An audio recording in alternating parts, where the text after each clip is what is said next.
friends. Uncle Marv here with another episode of the IT Business Podcast.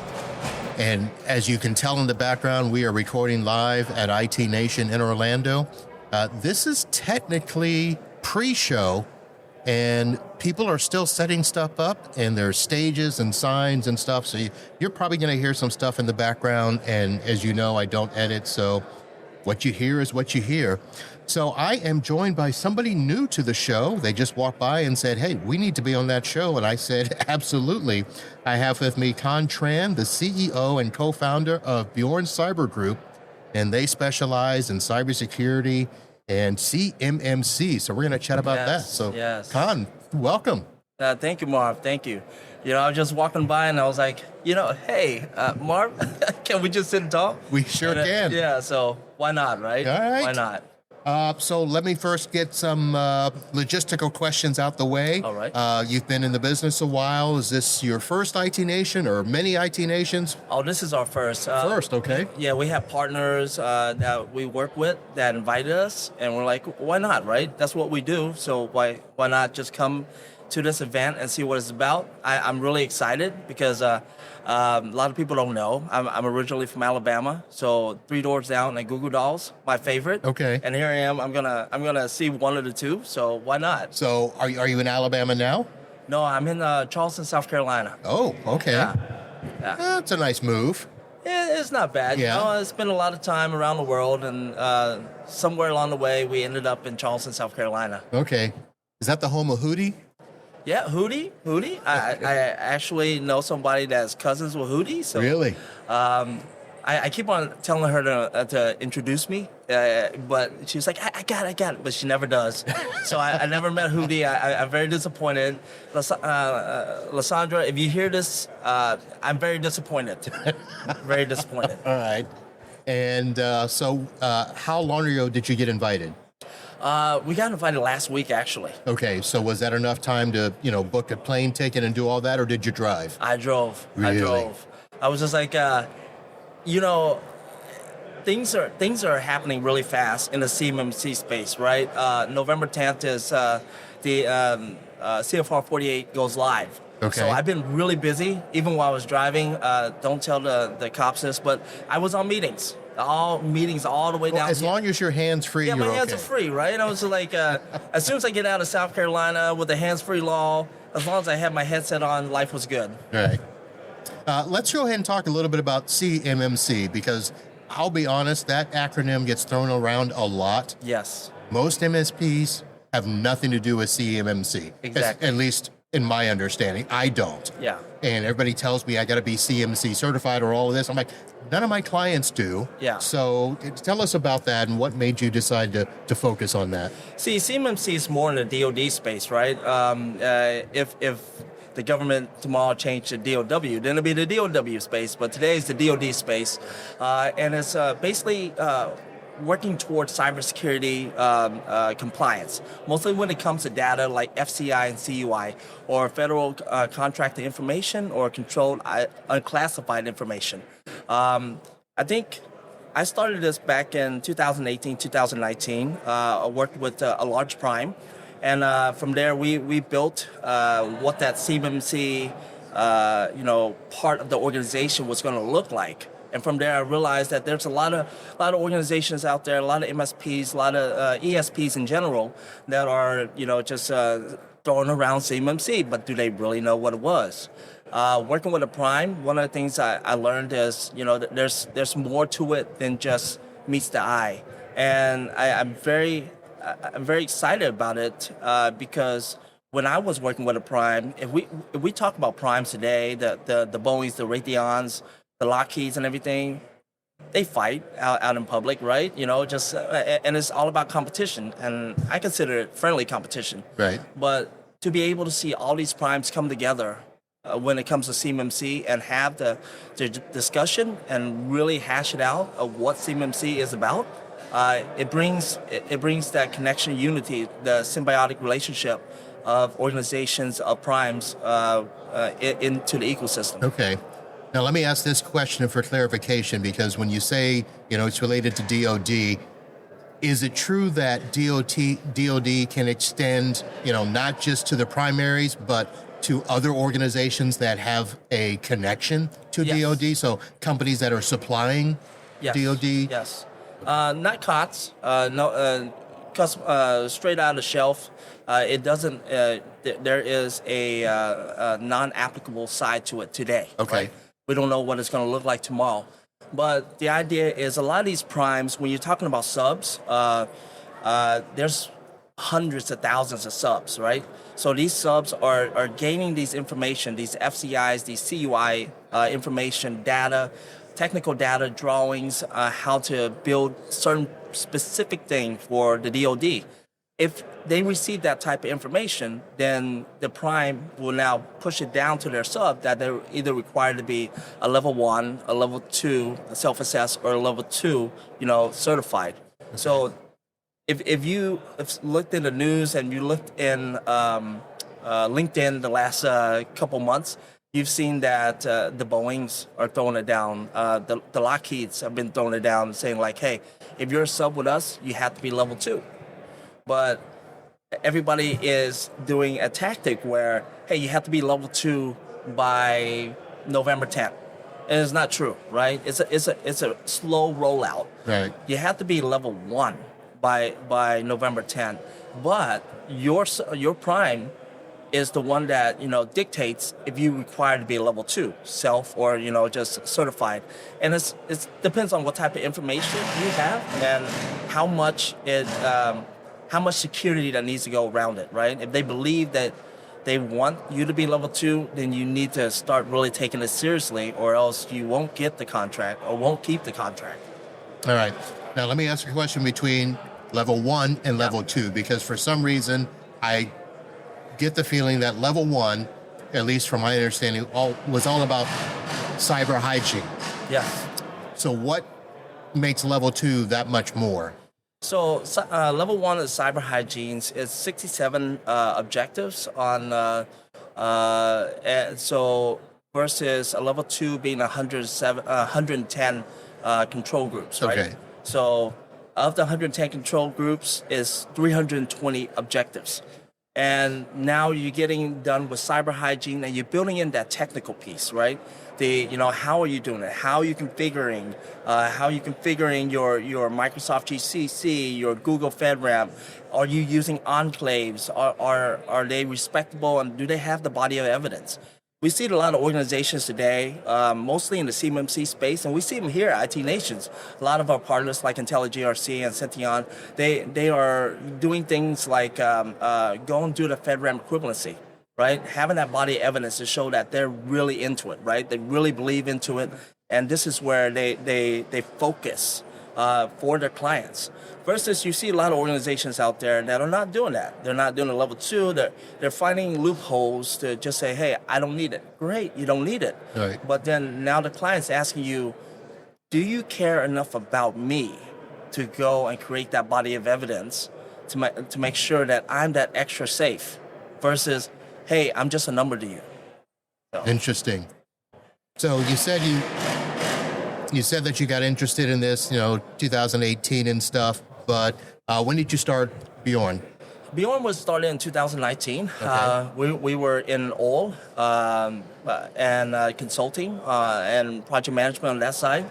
2021 was when I came in, and I decided I really wanted to do something that I'm really good at and have a really good understanding with, and be an advocate for it, right? I think the word is either champion or evangelist. So I like champion because the other one sounds too angelic for me. But you don't want to be considered an angel? I'm not an angel by any means, right? So, but I think whenever I came in, I wanted to create something for the SMB, the small and medium SMB. But I get a lot of requests for primes, and I'm like, I'm okay. I came from a prime, so if you're chasing 530 subject matter experts all around the world for evidence or artifacts, I don't think 5 or 6 is going to hurt me at all. So okay. It's complexity depending on different organizations, but small and medium, that really need the help, and we do try to find different ways to really give them that boutique feel, right, with a customizable what they need, just like a one of the big fours or a big organization, but then we price it accordingly instead of asking you to pay, $50,000, $150,000 a month, to get into compliance. Right. Because small and medium SMBs, there's no money for it. Well, it's a lot harder, that's for sure. But one of the things that when we first started talking, you mentioned that you help a lot of MSPs. So my question is going to be, most MSPs that are dealing with CMMC, where do they go to get that initial help? Do they find somebody like you, or can they go to an organization that teaches about CMMC? There's many routes to it, right? Yeah. You can look for a Learn Together program. Cyber AB has that branch side for learning how to do it. But I was talking to a company last night, and one of the things that really hit me was like they're pricing their clients, really helping the small, medium SMB, but they're not really thinking about their self-worth, right? Because CMMC is not something that it's a check mark and move along. It's continuous, right? And every year you have to self-assess. Every 3 years you have to assess again, certify again. The initial start point is from scoping the gap, getting your scope right, getting your gap right, and then remediation. If you're truly remediating and using technical controls and using technical tools and tech stacks, and also policy procedures, each control could take 5 to 10 hours, right? But they're not. Their models are wrong. They really don't understand what it takes. I've seen organizations, MSPs we work with, that were pricing at 30 hours for remediation. I mean, if you take that that 110 and you say 5 hours minimum, that's 30 hours is not going to do it, right? You're not just trying to check mark something. You're trying to not only get into compliance, but teach the OSC what compliance is, right? Why they're doing it. What are they protecting by having this tech stack versus that tech stack? And if they're too big, or should they minimize their scope? And if you don't do it, you just spend money and waste money. Right. Now, here's the question on length of engagement. Yeah. Because if you're talking about those scopes being, 5 hours each, there's also the education component with, going through with the customer, why do this, why do that, making decisions. Yeah. It sounds like we're talking about months. It depends. Okay. It depends. We've seen a lot of ESPs out there or cloud service providers that can make life very easy. They remove all the technical piece from the client itself, and they own it, right? One of our organizations we like to work with is QuickTrack, right? Eric Power and George and this team over there are great. One of the things we do is their CSP, they've done the FedRAMP equivalency, they own the enclave, right? That means you're not taking on the enclave, you're taking on the permissions portion of it, right? Administrative permissions. Okay. Of, hey, I need so-and-so on and so-and-so off of it. But they take on that burden, right? A lot of organizations, if you're small, you don't need an IT team, right? IT teams cost. If you think about it, if you have one IT person and you're paying them like $125,000 a year, now really work the math on the back end, you're actually paying around like $225,000, right? With insurance, 401k, and everything else. Take that, and then now, if you have an organization that's just charging you like $400 to $500 a month, and they take in the risk, then what are you paying for? You're paying $60,000 of 10 people, or are you using $225,000 to pay for one person that is overwhelmed because he's like, or she is like, I don't know where to start. I'm just an IT person. Okay. How many people are with your group? We're 11 right now, but we're growing. We are homegrown organic, so every one of our CCAs and CCPs are, learned from our nonprofit side, Tassel, Technology Aspiring to Servant Leadership. And then as we grow them over there, we bring them over. And so we have a dedicated team that, we have a mission. We all enjoy each other, and a lot of these conferences and a lot of these meetings and stuff. One of the things I want to express of who we hire, we're SDVOSB, so we hire veterans. So a lot of our staff are veterans, and I've been in the Middle East myself for a long time contracting, and I realized that with veterans, we just want to find a home, right? We want to find an organization that respects, loves us, and give us that camaraderie that we miss when we're in the military itself. All right. Certified Service Disabled Veteran-Owned Small Business. Yeah. SDVOSB. And says here you're also registered as a Cyber AB practitioner organization? Yes. So with the Cyber Practitioner Organization, a lot of organizations out there, they say they do CMMC. If you get a consultant organization to do your CMMC, something goes wrong, they're like, oh, hands off, Not my fault. The thing about Cyber AB and the RPO program, right, the Registered Practitioner Organization program, is if we screw up, if we mess up along the way, that's our reputation. That's the integrity that we put out there. Right. If an organization feels like we're not doing a good job or we try to cheat them or something, then we're bounded by the COPC or the Code of Professional Conduct inside of Cyber AB, where we could either lose our license or really just get shoved out of ecosystem. And that's something we don't want. And I think if organizations are out there looking for consultants, they should look for RPOs, because we're bounded by something where if we're not good, then we lose our license. And then that means a lot to me, because our organization is based around my morals, my values, and it's about trust and integrity. All right.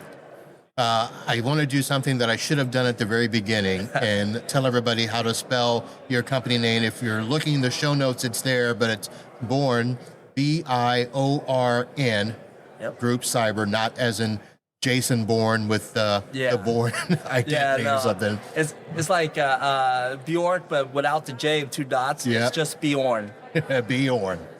All right, Khanh. The website, is it simple, BiornCyberGroup.com? Biorn Group Cyber. BiornGroupCyber.com. Yeah. All right. Either Biorn Group, Biorn Group Cyber. Yeah. And a lot of times, if you're looking for us, a lot of the initial 34 C3POs are certified third-party assessing organizations. They'll recommend you to us anyways. Okay. We do a lot. So start there. Yeah, we do a lot with OSCs, but we haven't talked about what we do with MSPs. And a lot. Yeah, I got so caught up in all the acronyms and the other stuff. Yeah. I started to ask you, but for MSPs, what can you help with? So we've seen a lot of MSPs get into the CMMC space, right? The clients are leading that way. They need it. They have 5,000 endpoints. They have 10,000 endpoints. They have 30,000 endpoints. But at the end of the day, do they have the manpower to do it? Right. We find like a lot of surges and a lot of overflows. That's where MSPs come out to us and say, hey, can you come in and do the gap and scope? And how long does it take, right? Can you come in to take over policies and procedures? And just really bringing in our CRM, right. customer responsibility matrix, our SRM, share responsibility matrix, and build it into your application, your GRC tool. And let me just throw it out. They're here for IT Nation's IntelliGRC with Aussie. So just that's what we use exclusively. So we're really excited for that partnership. Okay. I had a question about MSPs, but I'm thinking it's probably too basic. Yeah. Because a lot of us get stuck on CMMC, the NIST stuff, 800, 171. Yep. Doesn't that fall under CMMC? Yes, that's the same thing. So originally, CMMC was based on 5 foundational, and you were talking about one of them was cyber hygiene and the 5 levels. And it was created to be an offset of NIST, right? But not NIST, 800, 171. But I guess somewhere along the way, there was a realization that, hey, if we can't do the basics, well, why move on to something else? Right. Right? Why have a new type of framework in place? So the revision 2 came out and it was based on NIST 800-171. Okay. So if you're OSC and you're trying to learn how to do this, you can also Google NIST 800-171 Alpha, and it really helps them identify, what kind of policy procedures needs to be in place per control and what type of evidence artifacts. Okay. All right. Got that squared away. Very nice. So now let's go back to a couple of simple questions. You got invited here. Yep. So do you have any expectations out of the conference? You going to go visit any parts? What's going to happen here? So we met some MSPs a while ago, and I didn't realize today we're not going to start at 6:30. So we're going to go and network over the golf course. Oh, there you go. Play some golf. Yeah. Make some relationship. Yesterday when I came in early, it was like golf course, and we met printer MSPs. We have other type MSPs, and it's been really good at this conference so far. Because, and again, CMMC is like a shiny new name that's been thrown out there, acronym that's been thrown out there since 2 months ago, when everybody's realizing that November 10th is CIV 448. So it's, the jacket says it all. When they come, it asks, "Are you ready for CMMC?" And then organizations say, "Hey, a lot of our clients are looking for it, and we want to keep our clients." So they want to find that partnership to work with and grow with along the way. All right. Well, Khanh, I hope that you enjoy your trip down here. I'm assuming you've been to Orlando before, right? Oh, yeah. I have 3 kids. We love Orlando. Of course. Yeah, it's like daddy's time in Orlando for there you Universal. go. But you're not here with the kids this time, are you? No. They're like, right. "Daddy, are you on vacation?" I'm like, I'm working. Yeah. You're going to go visit the rides that you couldn't do while you had them here last time. There you go. All right. Well, Khanh, it was nice to meet you. Thank you for stopping by, and we'll have information for people to contact you at Biorn Group Cyber, and have fun here. Thank you so much, Marv. You too. All right, folks, we'll be back with more from IT Nation here in Orlando. See you soon. Holla.